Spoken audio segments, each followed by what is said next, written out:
ભાવનગર શહેરમાં દાદાગીરી વધી છે અને બેફામ બન્યા ભાજપના નગરસેવિકાના ઘર સુધી પહોંચી અભદ્ર શબ્દ કહેવામાં આવ્યા હતા, જેનો વીડિયો સામે આવ્યો। કુંભારવાડા મહાલક્ષ્મી મિલની ચાલીમાં રહેતા અને વડવાબના કોર્પોરેટર સેજલબેન ગોહિલના ઘર સામે રાત્રિના સમયે આવીને અભદ્ર શબ્દ કહેવામાં આવ્યા।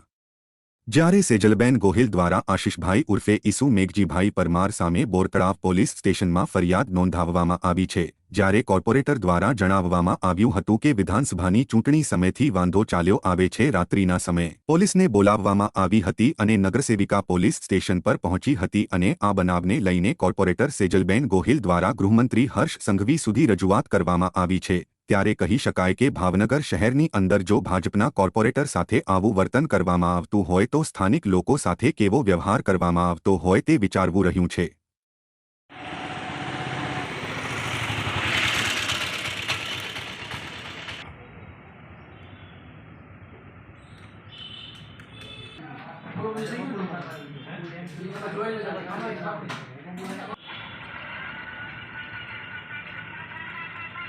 One second.